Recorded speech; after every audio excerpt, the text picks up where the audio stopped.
is nothing new. People have cared for the sick throughout history, beginning in ancient times. मरीजों का इलाज कोई नई बात नहीं है। कदीम ज़माने से लोग मरीजों की देखभाल करते आए हैं। ये जुमला बताता है कि इन्होंने हमेशा से ही बीमारों का इलाज या उनकी देखभाल की है, यानी ये अमल ज़माने कदीम से जारी है। However, considering the long history of nursing, it was not until fairly recently that nurses received a formal nursing education. ताहम नर्सिंग की तवील तारीख को मद्देनजर रखते हुए नर्सों को बाकायदा नर्सिंग की तालीम निस्बतन हाल ही में मिलना शुरू हुई। यहाँ ये बयान किया गया है कि नर्सिंग का शोबा तो पुराना है, लेकिन नर्सों की पेशावराना और तालीमी तरबियत हालिया दौर की बात है। Over hundreds of years, nursing has undergone an evolution, eventually transforming itself into the respected profession we all know of today. सदियों के दौरान नर्सिंग ने तरक्की के मुख्तलिफ मराहिल तय किए हैं और बालाखिर एक मुअज़्ज़िज़ पेशा बन चुका है जिसे हम सब जानते हैं। इस जुमले में नर्सिंग के इर्तिकाई सफ़र की बात की गई है कि वक्त के साथ ये शोबा किस तरह बेहतर और ज़्यादा बावकार बनता गया। Early cultures, the provision of nursing care was assigned to females because women provided nurturing to their infants, and it was assumed that they could provide the same type of care to the sick and injured.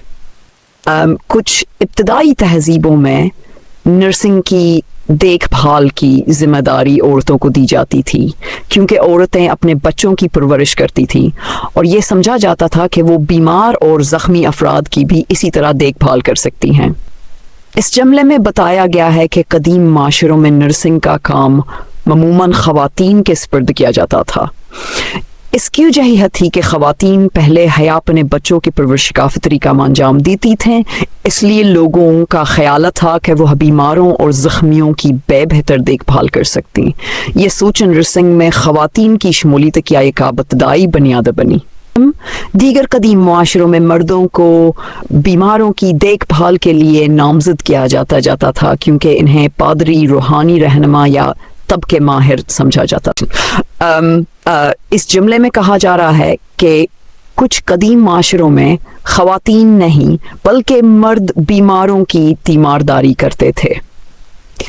इसकी वजह ये थी कि इन माशरों में मर्दों को सिर्फ जिस्मानी इलाज करने वाला नहीं बल्कि रूहानी रहनुमा या प्रेस्ट समझा जाता था। उन्हें मेडिसिन मैन यानी दवाई देने वाले या रूहानी शिफायाब कहा जाता था, जो जिस्म के साथ साथ रूह का भी इलाज करते थे।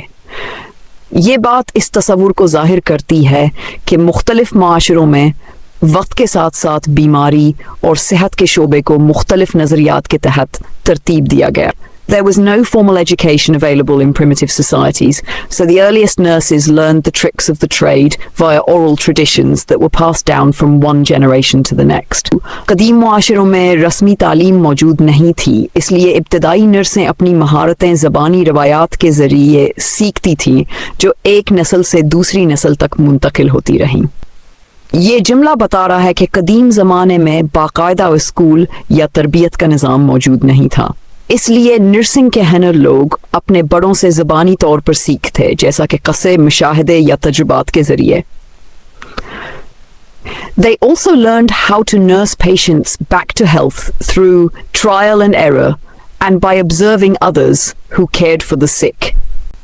उन्होंने मरीजों को सेहत याब करने के तरीके तजुर्बा और ख़िता के ज़रिए और दूसरों को मरीजों की देखभाल करते हुए देखकर सीखे। ये जुमला वजाहत करता है कि इब्तदाई नर्सें कोशिश करके, गलतियां करके और दूसरों को देखकर सीखती थी कि मरीज की सही तरीके से कैसे देखभाल की जाए ताकि वो दोबारा सेहत याब हो सके। सबसे पहले नर्सें पौधों और जड़ी बूटियों का इस्तेमाल शफा देने के लिए करती थी और उनका यकीन था कि बुरी रूहें और जादू इंसान की सेहत पर असरअंदाज हो सकते हैं। बीमारी को अक्सर इस बात की अलामत समझा जाता था कि किसी ने पुजारियों देवताओं को नाराज किया है।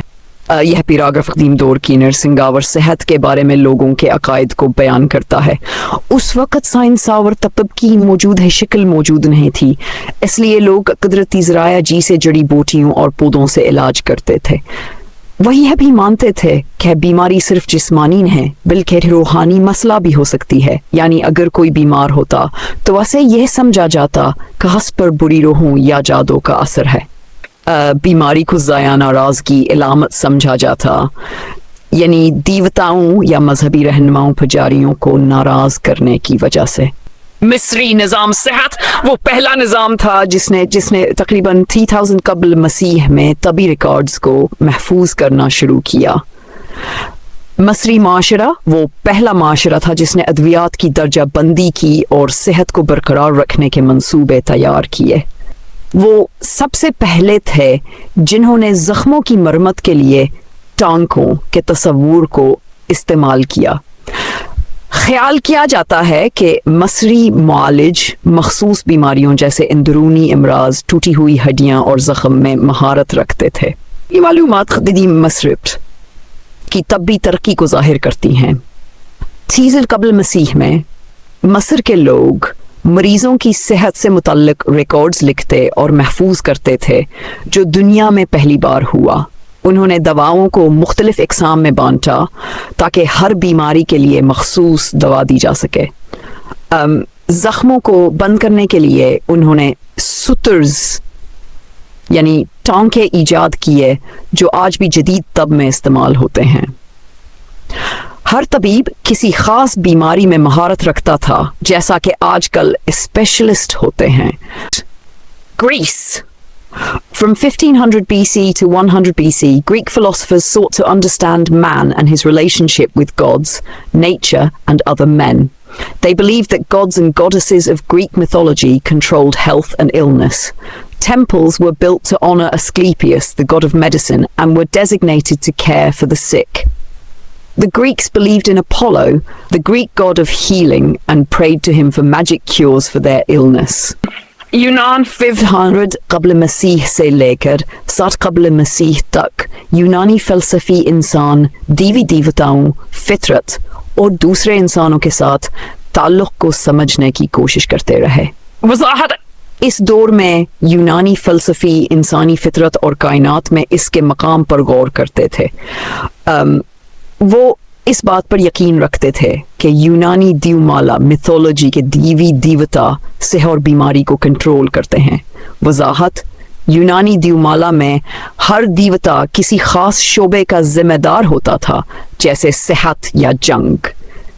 उन्होंने एस्क्लेपियस को, जो तब दवाई का देवता था, खराज तहसीन पेश करने के लिए मंदिरों की तामीर की और ये मंदिर मरीजों की देखभाल के लिए मखसूस थे। एस्क्लेपियस को शिफा का देवता माना जाता था और इसके मंदिर अस्पताल जैसे होते थे। अपोलो पर भी यकीन रखते थे जो कि शिफा का देवता था और अपनी बीमारियों के जादुई इलाज के लिए इससे दुआ करते थे। वजाहत अपोलो को रोशनी, मौसीकी और शिफा का देवता माना जाता था और यूनानी इससे मौजिज़ाती सेहतयाबी की दुआएं करते थे। Hippocrates was the first who attributed disease to natural cause rather than supernatural causes and curses of gods. And 400 BC, the famous Greek physician Hippocrates believed that disease had natural, not magical causes. Hippocrates पहला शख्स था जिसने बीमारी को मावराए फितरत वजूहात और देवताओं की लानतों के बजाय कुदरती इसबाब से मंसूब किया। 64 कबल मसीह में मशहूर यूनानी तबीब हिप्पोक्रेट्स का ये यकीन था कि बीमारियों की वजूहात जादुई या मावराई नहीं बल्कि कुदरती होती हैं। वजाहत हिप्पोक्रेट्स एक मशहूर यूनानी तबीब था जिसे बाबा-ए तब, फादर ऑफ मेडिसिन भी कहा जाता है।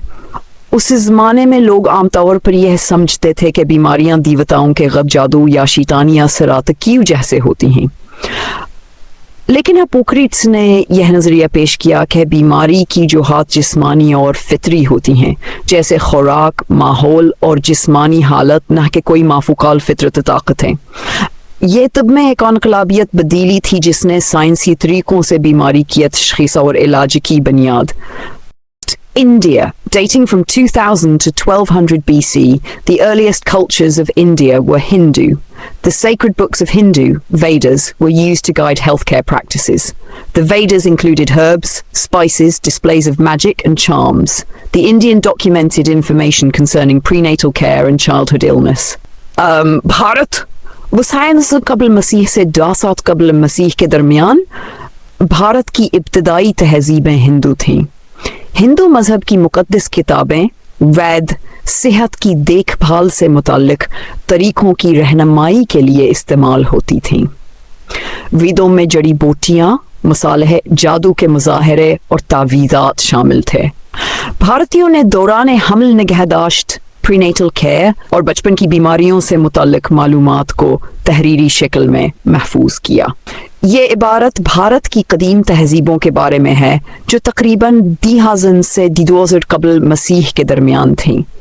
इन तहजीबों का मजहब हिंदू मत था। हिंदुओं की मुकद्दस किताबें जिन्हें वेद कहा जाता है, इनमें सेहत के मुख्तलिफ तरीकों के बारे में रहनुमाई मौजूद थी। इन वेदों में कुदरती इलाज के लिए जड़ी बूटियों और मसालों का जिक्र है।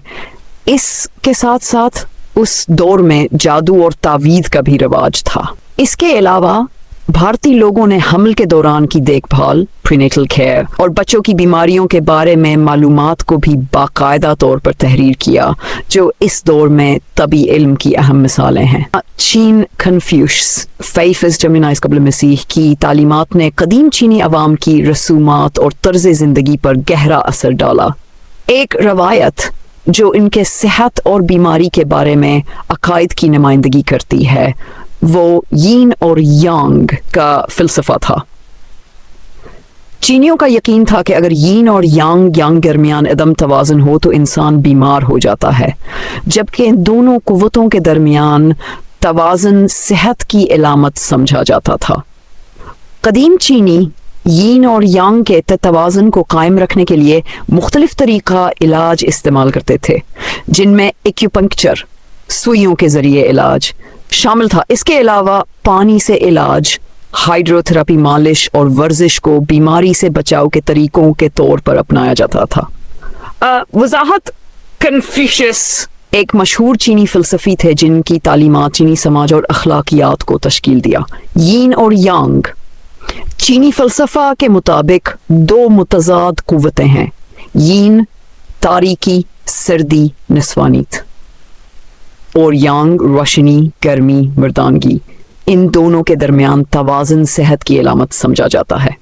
एक्यूपंक्चर एक कदीम चीनी तरीका इलाज है जिसमें जिस्म के मखसूस मकामात पर बारीक सुइयां चबोकर तवानाई के बहाव को बेहतर बनाया जाता है। हाइड्रोथेरेपी पानी के जरिए इलाज, जैसे गर्म पानी से गसल या जिस्म पर पानी डालना ताकि जिस्म को सुकून और सेहत मिले। वर्जिश और मालिश जिस्मानी कुव्वत बढ़ाने और खून की गर्दिश बेहतर करने के लिए इस्तेमाल होते थे। ये तमाम तरीके चीनियों के इस अकीदे का हिस्सा थे कि जिस्म और रूह में तवाज़ुन बरकरार रखना सेहतमंद जिंदगी के लिए ज़रूरी है। कदीम रूम में इब्तदाई ईसाई दौर के दौरान चर्च की तरफ से डैकोनिस औरतें जो चर्च की खिदमत करती थीं को बीमारों की देखभाल के लिए मुंतखब किया जाता। डैकोनिसेस कुछ तालीम याफ्ता होती थी और इन्हें चर्च के बशपिस की तरफ से मुंतखब किया जाता था ताकि वो बीमारों के घरों में जाकर उनकी देखभाल करें। डिकोनिस फोबी को पहला विजिटिंग नर्स, घरों पर जाकर नर्सिंग करने वाली समझा जाता है, जो माहिर नर्सिंग खिदमात घर पर फराहम करती थी। यह इक़्तिबास दीम रूम की आयकाम रवायत के बारे में है जब ईसाइयत का आगाज़ हो रहा था। डेकोनिसेस वह ख़वातीन थे जो चर्च के ज़ीर निगरानी खिदमत अंजाम देती थीं, ख़ासतौर पर बीमारों की तीमारदारी। ये ख़वातीन तालीमी याफ्ता होते हैं और चर्च के आला अहदेदारी यानी बिशप्स इनका इंतखाब करते थे। इनका बुनियादी काम यह होता था कि वह बीमार अफराद के घरों में जाकर ऑन-कैनर सिंगावर देखभाल करें। फोबी को तारीख में पहली विजिटिंग नर्स के तौर पर याद किया जाता है क्योंकि उन्होंने घरेलू नर्सिंग के शोबे में एक अमली मिसाल कायम की। یہ بیان نرسنگ کے پیشے کی قدیم تاریخ کو اجاگر کرتا ہے اور اس بات کو ظاہر کرتا ہے کہ نرسنگ کا کام مذہبی اور معاشرتی خدمت کے طور پر بہت پہلے سے جاری تھا۔ رومن سلطنت 706 عیسوی ایک فوجی آمریت تھی جس نے اپنے مفتوحہ ممالک سے طبی طریقے اختیار کیے اور ان معالجین کو اپنا غلام بنایا۔ یورپ کا پہلا فوجی اسپتال روم میں قائم کیا گیا۔ مریضوں کی دیکھ بھال میں مرد اور خواتین دونوں معاونین شامل تھے۔ گیلن ایک مشہور یونانی معالج تھا جو روم میں کام کرتا تھا اور اس نے طب کے شعبے میں اہم خدمات انجام دیں۔ اس نے تشریح و الاتمی، جسمانی نظام، فزیمراض کی تحقیق، پیتھولوجی اور طبی علاج تھراپیوٹکس جیسے شعبوں میں علم کو وسعت۔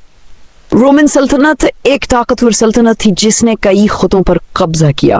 یہ ایک فوجی آمریت تھی، یعنی اسکان ضمت فوج کے زیر اثر تھا۔